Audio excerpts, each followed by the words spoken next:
The Raven by Edgar Allan Poe. Once upon a midnight dreary, while I pondered weak and weary over many a quaint and curious volume of forgotten lore, while I nodded, nearly napping, suddenly there came a tapping, as of someone gently rapping at my chamber door. "'Tis some visitor," I muttered, "tapping at my chamber door, only this and nothing more." Ah, distinctly I remember, it was in the bleak December, and each separate dying ember wrought its ghost upon the floor. Eagerly I wished the morrow, vainly I had sought to borrow from my books surcease of sorrow for the lost Lenore, for the rare and radiant maiden whom the angels name Lenore, nameless here forevermore. And the silken, sad, uncertain rustling of each purple curtain thrilled me, filled me with fantastic terrors never felt before, so that now to still the beating of my heart I stood repeating, "'Tis some visitor entreating entrance at my chamber door, some late visitor entreating entrance at my chamber door, this it is and nothing more." Presently my soul grew stronger, hesitating then no longer. "Sir," said I, "or madam, truly your forgiveness I implore. But the fact is I was napping, and so gently you came rapping, and so faintly you came tapping at my chamber door, that I scarce was sure I heard you. Here I opened wide the door. Darkness there and nothing more." Deep into that darkness peering, long I stood there, wondering, fearing, doubting, dreaming, dreams no mortals ever dared to dream before. But the silence was unbroken, and the stillness gave no token, and the only word there spoken was the whispered word, "Lenore." This I whispered, and an echo murmured back the word, "Lenore." Merely this and nothing more. Back into the chamber turning, all my soul within me burning, soon again I heard a tapping, something louder than before. "Surely," said I, "surely that is something at my window lattice. Let me see then what thereat is, and this mystery explore. Let my heart be still a moment, and this mystery explore. 'Tis the wind and nothing more." Open here I flung the shutter, when, with many a flirt and flutter, in there stepped a stately raven of the saintly days of yore.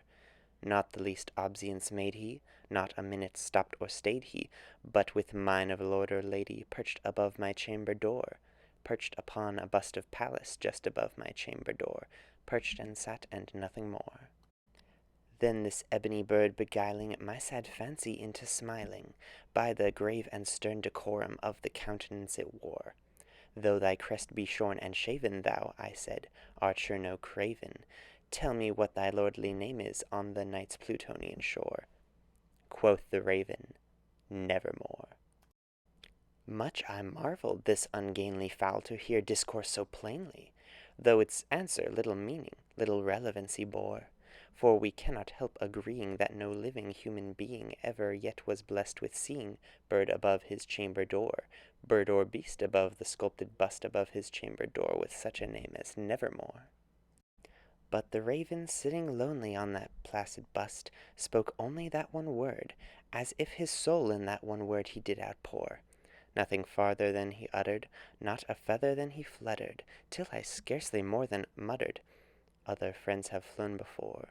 On the morrow he will leave me, as my hopes have flown before." Then the bird said, "Nevermore."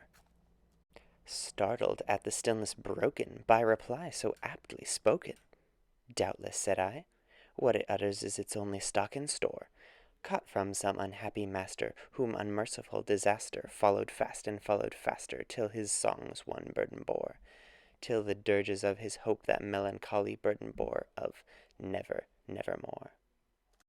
But the raven still beguiling all my sad soul into smiling, straight I wheeled a cushioned seat in front of bird and bust and door.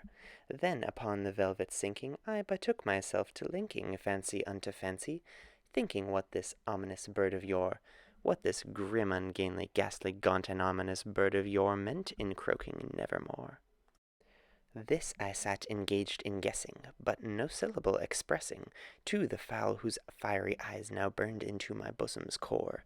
This and more I sat divining, with my head at ease reclining on the cushion's velvet lining that the lamplight gloated o'er, but whose velvet violet lining with the lamplight gloating o'er she shall pass, ah, nevermore.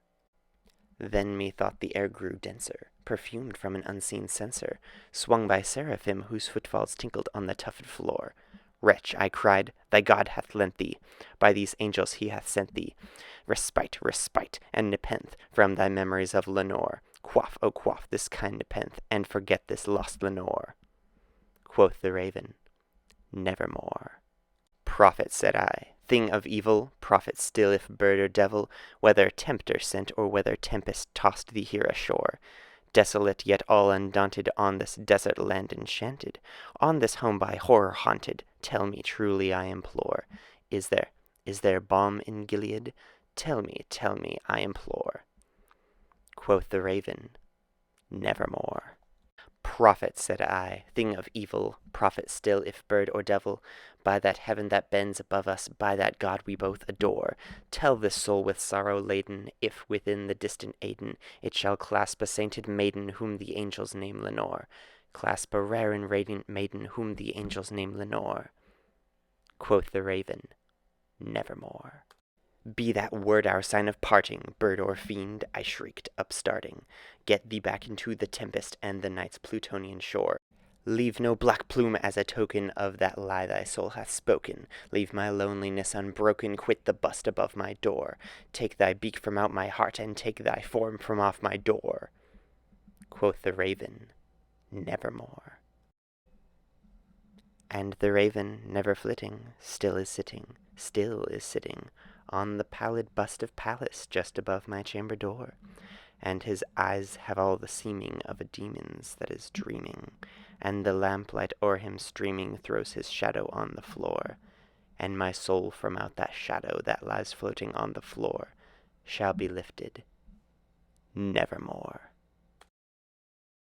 Hey, you lot. Thank you so much for watching. Let me know in the comments what other poems I should read.